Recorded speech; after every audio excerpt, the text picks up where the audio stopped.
Now, most sectors are expected to reopen tomorrow as the country moves to level 2 of the lockdown. President Cyril Ramaphosa says the easing is to help rebuild the economy.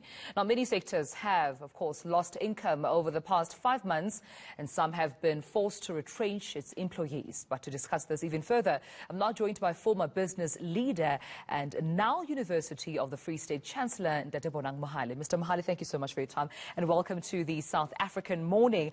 I mean, we've interacted with at least a tavern owner who has said that, you know what, maybe this easing of regulations has come a little bit too late because we've already retrenched some of our workers. We'd had to dip into our savings to at least stay afloat. And now we're worried that even with the level 2 lockdown regulations, it's liquor stores that will benefit because of bulk buying and not more of us as tavern owners. But how do you think that companies now can at least start to strategize to recover? I think we welcome the move to alert level number 2 because a community that laments more the loss of the economy than it does the loss of human life does not need a virus. It is already sick. Our understanding from the onset of this pandemic was always the fact that on the one hand, it's about saving lives. On the other, it's the preservation of livelihoods. We've always understood that livelihoods will decimate probably 10 times more people than those that have been lost as a result of the virus itself. Therefore, as we move forward, we know that it is unprecedented, it is unrelenting, and it is uncertain. The virus itself knows no levels. It is still out there waiting. It is absolutely up to us that as we open the economy much, much more, that it is precisely at this time that we need to be absolutely vigilant and adhere to the strictest of the health protocols. Because if we don't do that, I think like the Spanish flu of 1918 that lasted 2 years, decimated probably 500 million people and killed 50 million people in the second wave, will probably be going out there celebrating, jubilant, not aware that actually we are cross-infecting each other and one another, and indeed the consequences would probably be too dire to contemplate. Mr. Mohale, how long then will it take, according to your estimation, to recover the South African economy? I mean, the finance minister has been very much honest enough in saying that there's still a lot of work that still needs to be done to still take South Africa to back where it was before the COVID-19 pandemic, and then that, you know, strategy to transform the country to where, of course, it's in its ideals. We know the President Cyril Ramaphosa had big plans when it comes to investment summits and job summits, that as part of, you know, transformation for the South African economy. But according to your personal estimations, how long do you think it will take the country to at least go back to where we were? So if you look through history, the quickest vaccine that has ever been developed was the polio vaccine, and it took 4 years.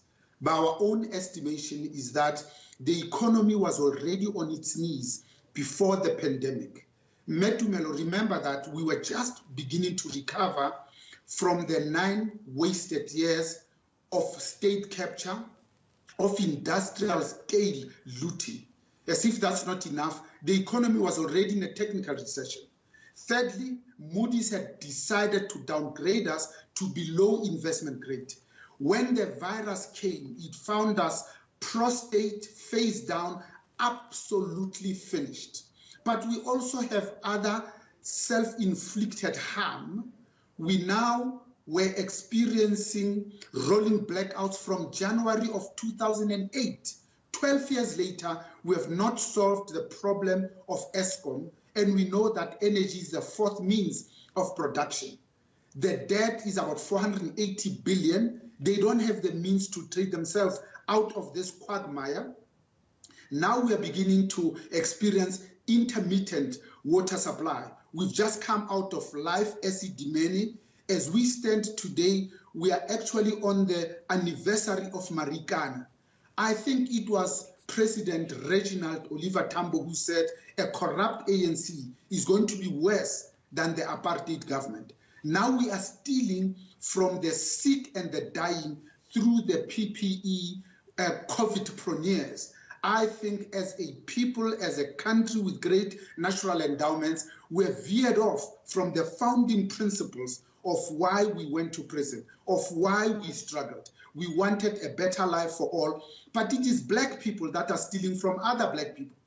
The houses that were built by apartheid government in Orlando West and Orlando East are still standing. They are robust. Not only are they sustainable, but they are resilient. Almost all the houses that we built under the RDP are collapsing.